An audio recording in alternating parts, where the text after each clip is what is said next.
दोस्तों सोचिए, एक ऐसा मंदिर जहाँ के ऊपर से कोई पक्षी नहीं उड़ता, जहाँ का झंडा हमेशा हवा के उल्टी दिशा में लहराता है, जहाँ का विशाल गुंबद दिन के किसी भी समय जमीन पर छाया नहीं डालता, और जहाँ 800 साल से रोज लाखों लोग खाना खाते हैं, लेकिन न कभी खाना कम पड़ता है न बचता है। ये कोई फिल्म की कहानी नहीं, ये है सच्चाई पुरी के जगन्नाथ मंदिर की। और सबसे रहस्यमयी बात, इस मंदिर के गर्भगृह में भगवान जगन्नाथ की मूर्ति के भीतर ऐसा क्या है जिसने भी देखा उसका कुछ ही समय में देहांत हो गया। आज हम आपको ले चलेंगे एक ऐसे सफर पर जहां पौराणिक कथाएं, ऐतिहासिक प्रमाण, वैज्ञानिक विश्लेषण और ऐसे ऐसे चमत्कार मिलेंगे जिनके बारे में आपने शायद सुना भी न हो। तो चलिए शुरू करते हैं जगन्नाथ मंदिर के रहस्यों की गाथा। कहानी शुरू होती है द्वापर युग से, जब भगवान श्री कृष्ण ने पृथ्वी पर अपना लीला अवतार समाप्त किया। उनका देह समुद्र में विलीन हो गया, लेकिन कहते हैं उनका हृदय समुद्र की लहरों पर तैरता रहा। समुद्र देव ने उस हृदय को संरक्षित किया। राजा इंद्रद्युम्न ने स्वप्न में भगवान विष्णु को देखा। भगवान ने कहा, मेरा एक दिव्य स्वरूप बनाओ और उसमें इस ब्रह्म को स्थापित करो। राजा ने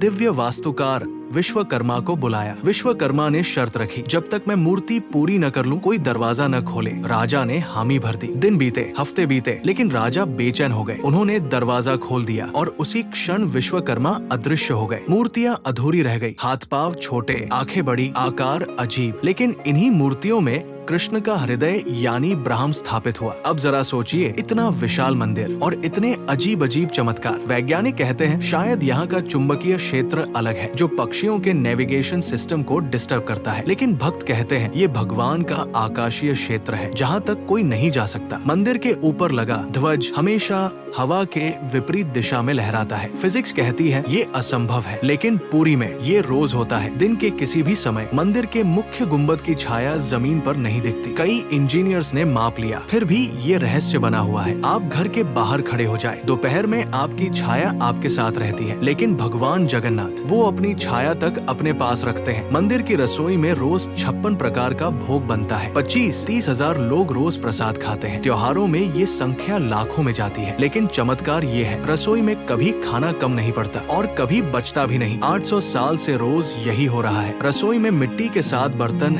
एक दूसरे के ऊपर रखकर लकड़ी की आग पर पकाए जाते हैं, लेकिन ऊपर वाले बर्तन का खाना पहले पक जाता है। ये तो फिजिक्स के नियमों के खिलाफ है। हर साल जगन्नाथ, बलभद्र और सुभद्रा की भव्य रथ यात्रा निकलती है। रथ इतने विशाल होते हैं कि एक एक का वजन 1000 क्विंटल तक होता है। हजारों लोग रस्सी खींचते हैं, लेकिन मान्यता है रथ तभी चलता है जब भगवान खुद चाहते हैं। कई बार रस्सियां टूट जाती है, लेकिन रथ हिलता भी नहीं। फिर जैसे ही विशेष मंत्र पढ़ा जाता है, रथ धीरे धीरे चल पड़ता है। पुरी के समुद्र की लहरें दिन में कई बार दिशा बदलती है, कभी मंदिर की तरफ आती है, कभी अचानक पीछे हट जाती है। वैज्ञानिक कहते हैं ये टाइड पैटर्न है, लेकिन स्थानीय लोग मानते हैं ये भगवान का संकेत है कि यात्री कब सुरक्षित है। हर 12 या 19 साल में नवकलेवर होता है। भगवान की मूर्तियां बदली जाती है। इसमें ब्रह्म को एक मूर्ति से दूसरी में स्थानांतरित किया जाता है। ये प्रक्रिया इतनी गुप्त होती है कि रात में अंधेरे में केवल कुछ चुने हुए पुजारी ही इसमें शामिल होते हैं। मान्यता है जिसने भी ब्रह्म को देखा उसकी मृत्यु निश्चित है। कहा जाता है कि ब्रह्म वास्तव में कृष्ण का दिव्य हृदय है जो अब भी धड़कता है। तो दोस्तों, जगन्नाथ मंदिर हमें एक बात सिखाता है, हर रहस्य को सुलझाना जरूरी नहीं। कुछ रहस्य हमारी आस्था को और गहरा बनाते हैं। अगर आपको ये कहानी पसंद आई हो तो वीडियो को लाइक करें, चैनल को सब्सक्राइब करें। जय जगन्नाथ।